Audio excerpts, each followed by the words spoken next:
IPMNation.com. Previously on Angry Drunk Tales. Be angry. Me write angry emails.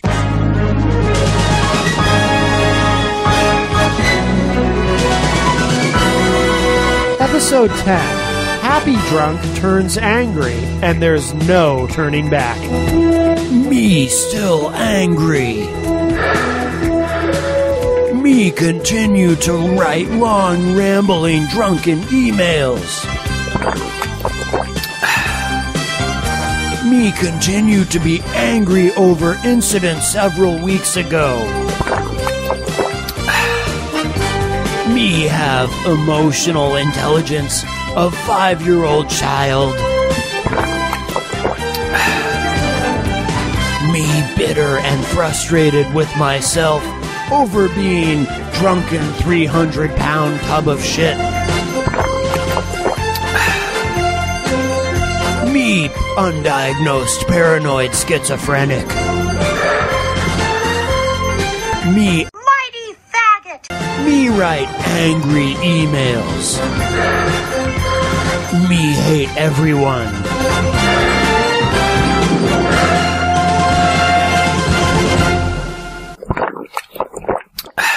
Welcome, everyone, to episode 10. I'm Matt Connerton. Jen's pulling her mic up. I'm Jen Coffee. And this is episode 10 of Angry Drunk Tales. So there's like a countdown. Yeah, like I just, 3, 2. I'm just excited because this is the big story arc. This is where it all changes and it really gets interesting. Plot twist. This is the one we've been waiting for. Plot twist. This is where, here's what happened and what set this off and why the emails found their new target. So remember, referring back to previous episodes, Mighty faggot was talking about, in fact, that one episode where it was the one where he sent that email to us gushing about what great roommates we are, how much he loved us, how much he wanted me to blow. No, I'm kidding. He never actually said that. Although I think he was secretly fantasizing about that. But Ew. In that episode, he had talked about the movie Idiocracy and how much he wanted us to see it. So he was very excited. He had finally gotten his new projector and projection screen for the living room. One of the living rooms. That apartment had 2 living rooms, basically. One of which was becoming his rumpus room, and the other was where he was he had set up his projector. And he really wanted us. We were finally going to sit down. We had actually planned it in advance. It was a Saturday night. We were going to sit down and watch Idiocracy with him, which we did. And, that's one mighty faggot memory that's actually a good memory. Yep. I enjoyed watching Idiocracy with him. Yes. I will tell you this. I was slightly concerned because it was our first time and only time, it turned out, ever sitting down and watching something with him. Because mighty faggot he likes to talk, I was a little bit concerned that he was going to be one of those people that talked through the movie, which I hate. But he wasn't. No. He kept his mouth shut and let it us was enjoy it. you, me, and Jesse and it. mighty faggot No. Jesse, Wasn't it? nope, Jesse and his friend went out for food or something. No, it ended up just being... being us. That's It right. ended up just being the 3 of us, and it was really nice. That's right. That's right. It was really nice. We had a great time. We did. We laughed our asses off. And great movie, by the way, if you haven't seen it, very funny. And after that, I think by the end of it, Jesse and his friend had come home, and Jen and I went into our room, and I got online to get work done. I think you eventually fell asleep. You were tired, and I was up working, and I could hear in the other room Jesse and his friend and Angela and mighty faggot they were all drinking together and just Carrying on, talking and laughing, and having a spirited conversation as usual. Yep. But then, and by the way, there had been previous occasions where I know there was one night that I guess mighty faggot and Jesse had stayed up all night drinking and talking about politics and kind of bonded and whatnot. So this was not unusual. I know that you were not crazy about, and you had actually addressed it once with, Mighty faggot. you weren't crazy about him having alcohol around Jesse. No. But, you know, but it was what it was, and I certainly wasn't expecting anything to go wrong. But something went wrong, and there, you'll kind of be able to figure out the details of some of what was said when we get to the emails themselves. But a disagreement occurred that Mighty faggot. actually took personally, and because next thing I know, so I'm sitting at the computer and everything sounds normal and whatnot, and they're hanging out, they're drinking, they're playing video games, they're talking. Mighty faggot. It's being very loud. At this point, it's about 3 o'clock in the morning. A little earlier. It was closer to 2. Was it closer to 2? But I mean, I think it was after 4 a.m. by the time everything settled down. God. So, you know, and Mighty faggot. it's being very loud because Mighty faggot. it's loud. And finally, I don't hear him talking anymore. I did hear Jesse's friend comment to Jesse that he didn't like it, Mighty faggot. and I wonder if Mighty faggot. he heard that when he went into his room. But Mighty faggot. he went into his room, left the door to his room open, and then I hear him come back out. And I'm in our room with the door closed because I'm working. I hear him come back out, and he's angry, and he's telling everybody, "Fuck you," and you disrespected me in my home. He's trying to kick everybody out. Tried to give Angela back her rent money and told her to leave. He tried to pull an Napoleon Bonaparte. with Angela. Tried to evict her there on the spot. He's all angry and aggressive, and it turns out it's this big argument. There's yelling. You had fallen asleep with your headphones on, so you had no idea. But I'm sitting there, I'm like, what is going on? So I went out there and basically yelled at everybody. And I was like, you know, whatever you're all arguing about, you need to figure it out quick because, you know, I don't want this waking up Jen. To be honest with you, I was hoping the whole thing would settle down, blow over, and you would never even hear about it. To be quite honest, I saw no reason for you to even know about it and to be burdened with any of it. And so once again, I'm out there having to play mediator and peacekeeper and try to get everybody settled down. And, you know, and I thought I had accomplished that eventually when everybody shook hands and hugged and everything was love. Oh, yeah, there was hugging going on. Yeah. And all sorts of stuff from what I understand. Yeah. And it's like, okay, everything's fine. And then I went back. Into our room, although I was a little unsettled because this was the first time. There was a lot of alcohol involved. Everyone was drinking. But this was the first time I'd ever seen angry drunk. Mighty faggot. You know, Mighty faggot. we already knew Mighty faggot. was a drunk, but at least he was a happy drunk. Right. And he was trying to throw Angela out, and Jesse interceded there and said, you know, no, she's been drinking. Nobody should be leaving this Right. house. She's been drinking. Then he tried to throw Jesse's friend out. And he's like, no, he's been drinking. He's not driving. Nobody is leaving. Nobody is safe. So it was at that point that, from my understanding, that Jesse really got into the headlights of it. Mighty faggot. Because every time Mighty faggot. tried to throw somebody out, Jesse would step in. Right. Yeah, and it was crazy. It was just so strange and ridiculous. yeah. And stupid. So I thought everything was okay though at the end, and I thought, okay, in the morning when everyone's sober, this will have been not necessarily forgotten about, but this will have blown over and everything will be even more okay.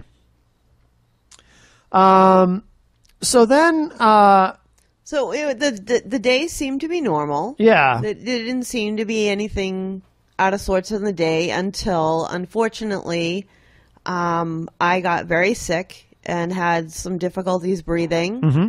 And that got progressively worse that I ended up in the emergency room. And unfortunately, that progressed and got worse, and I ended up having to be in the hospital for a few days. Mm-hmm. Yeah, so then on June 28th, and we'll go through this set of emails. This is a relatively brief exchange between Mighty faggot! and I. Well, actually, no, he sent some of these to both of us. Right, as I was in the hospital. As you were in the hospital. So, thinking that everything's fine, we get this. It's kind of funny to have 3 20-somethings think they can tell you something about life experience, especially when my life is based upon having as many varied experiences as I can possibly ever have. Fucking hilarious to have 3 pampered 20-somethings tell me I don't know shit, when in fact I have done nearly everything a person can do in life. There is nearly nothing I have not done in my life to this point. Now I'm an old man and just want to write and reflect. When I was that age, I would never, ever, ever question someone like me about their experience and such. It's a total generational thing nowadays, where young people have zero respect for their elders and such. Yes, Jen, even Jesse has this thing going on very often. So then I tried to squelch this. Turned out to be for naught, but I just kind of like I did with Napoleon Bonaparte. trying to placate him a bit.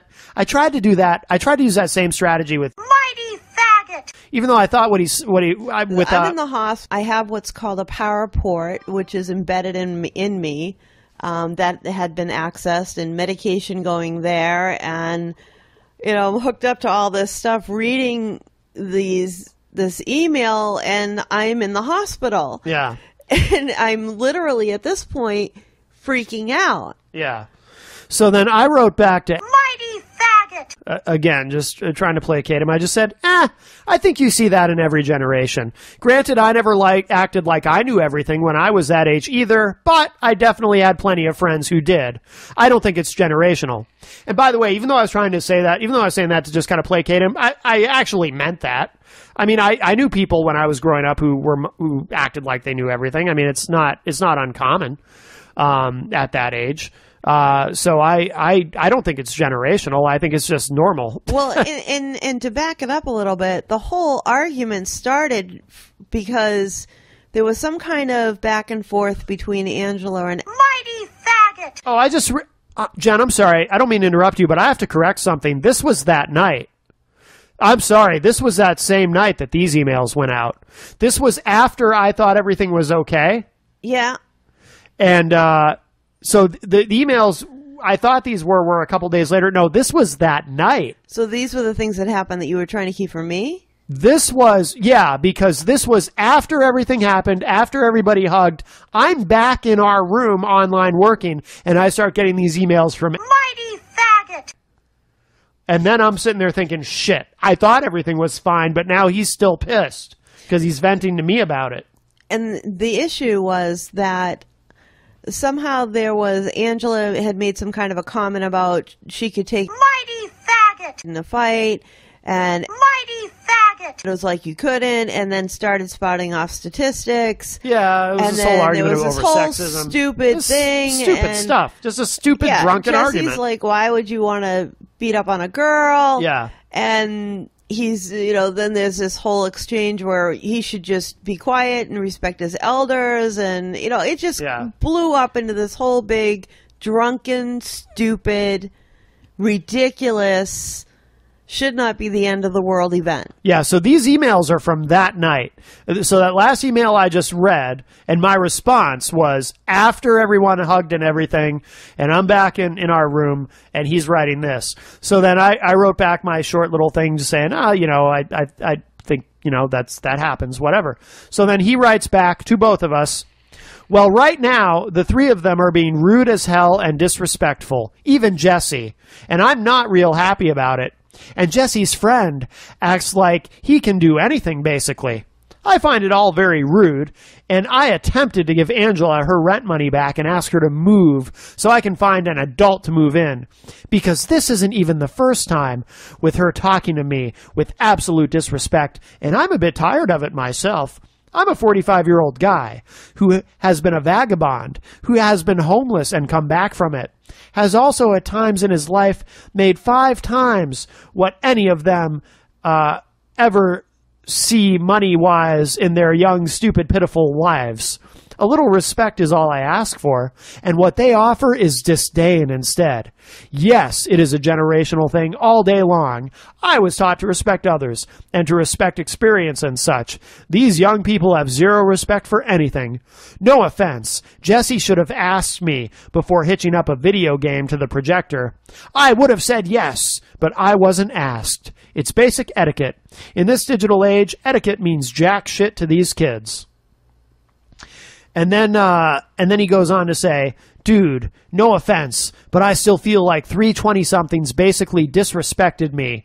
I just left it not to upset anything. And that was all in caps, by the way.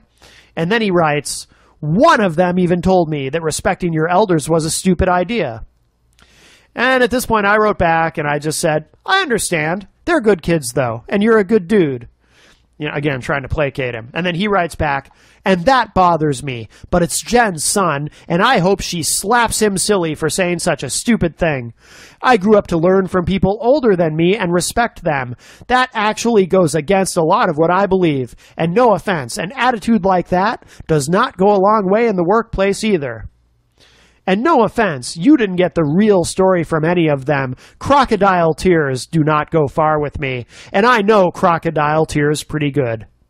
And that was the end of the exchange. Mighty faggot! Talking about crocodile tears, at one point Jesse was in tears, at which point Mighty faggot! went to hug him and said, I'm sorry, because Jesse's like, this is just like dealing with my dad. Right. It was a very emotional moment. It was, and it was a very unsettling moment in many respects. Yeah.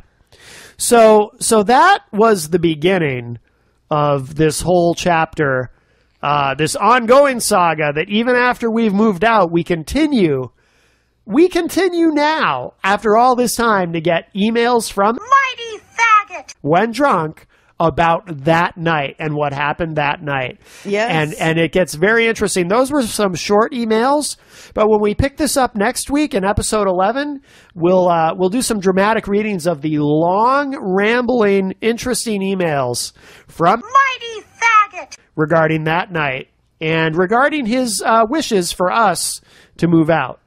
Yes. And the threats and all of that. It gets very, very interesting. This is when it really gets good. So we hope you'll stick with us. So, in the meantime, that's it for this week's shows, episode 10 of Angry Drunk Tales. Yes, So- and it gets really interesting beginning of next week. So, if you have a drunken roommate if you have a drunken lunatic for a roommate is what I meant to say, ask yourself, does he like to send you emails? Does he? Good night. Night. To all of us. He's right. Individually we are weak, like a single twig. But as a bundle we form a mighty faggot. Well said. IPMNation.com.